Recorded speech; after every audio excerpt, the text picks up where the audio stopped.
How do you like your job? How do you like your job? How do you like your job? How do you like your job? How do you like your job? How do you like your job? Bạn thấy công việc của mình thế nào? It is stressful but rewarding. It is stressful but rewarding. It is stressful but rewarding. It is stressful but rewarding. It is stressful but rewarding. How do you like your job? It is stressful but rewarding. Nó áp lực nhưng rất xứng đáng. Do you get along with your boss? Do you get along with your boss? Do you get along with your boss? Do you get along with your boss? Do you get along with your boss? Bạn có hòa thuận với sếp của mình không? Yes, we have a good relationship. Yes, we have a good relationship. Yes, we have a good relationship. Yes, we have a good relationship. Vâng, chúng tôi có mối quan hệ rất tốt.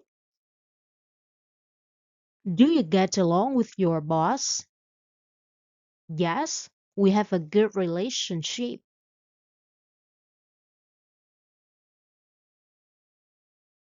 Is your office far from home? Is your office far from home? Is your office far from home? Is your office far from home? Is your office far from home? Văn phòng có xa nhà bạn không? It is just 10-minute walk. It is just a 10-minute walk. It is just a 10-minute walk. It is just a 10-minute walk. It is just a 10-minute walk. Chỉ 10 phút đi bộ thôi. Is your office far from home? It is just a 10-minute walk.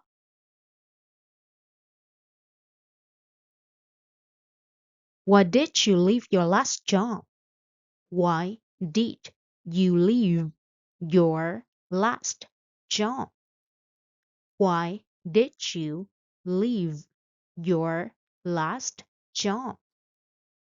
Why did you leave your last job? Why did you leave your last job? Tại sao bạn nghỉ công việc cũ? I was looking for a new challenge. I was looking for a new challenge.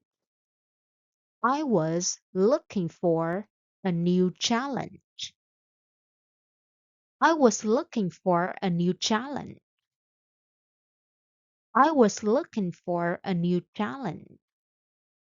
Mình đã tìm kiếm thử thách mới. Why did you leave your last job? I was looking for a new challenge.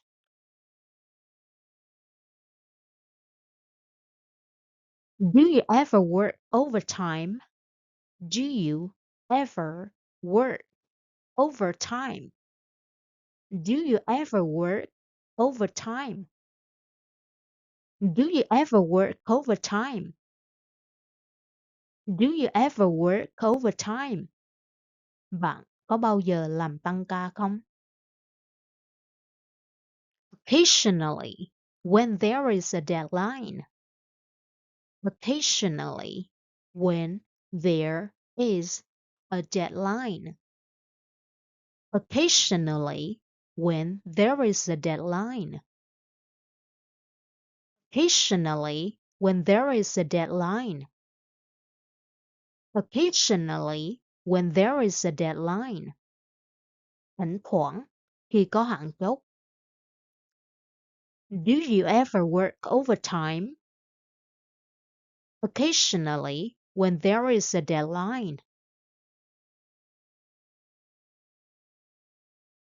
How do you get to work? How do you get to work? How do you get to work? How do you get to work? How do you get to work? Bạn đi làm bằng phương tiện gì? I usually take the bus to work. I usually take the bus to work. I usually take the bus to work. I usually take the bus to work. I usually take the bus to work. Mình thường đi xe buýt đến chỗ làm việc. How do you get to work? I usually take the bus to work.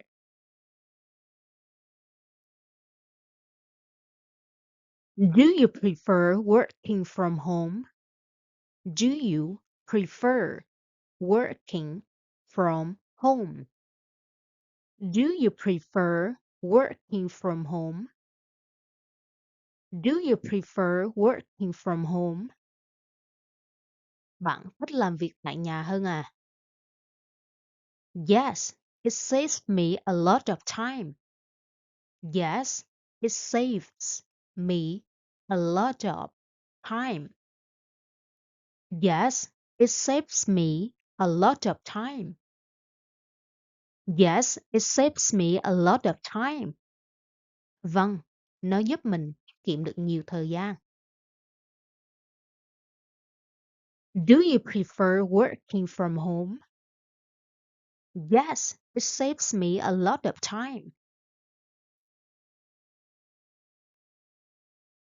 What is the hardest part?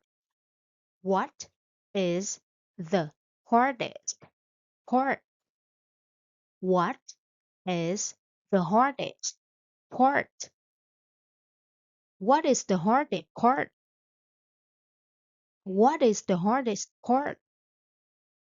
Phần khó khăn nhất là gì?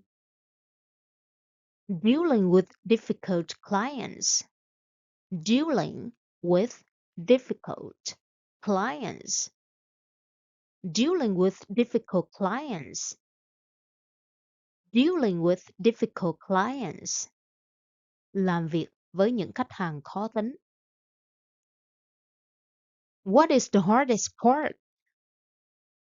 Dealing with difficult clients.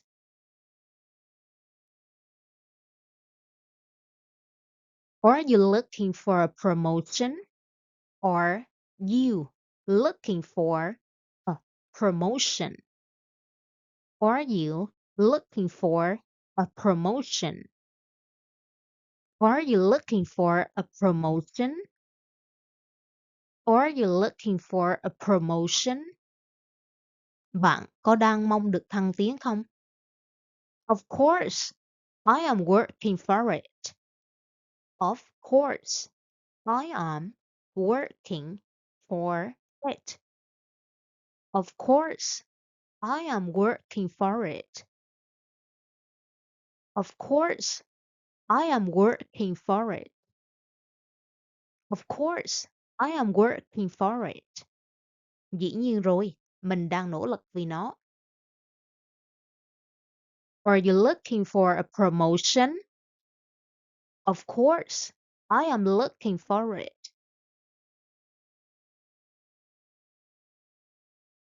How do you handle work stress? How do you handle work stress? How do you handle work stress? How do you handle work stress? How do you handle work stress? Bạn xử lý căng thẳng công việc ra sao? I try to exercise and meditate. I try to exercise and meditate. I try to exercise and meditate. I try to exercise and meditate. I try to exercise and meditate. Mình tập thể dục và thiền. How do you handle work stress? I try to exercise and meditate.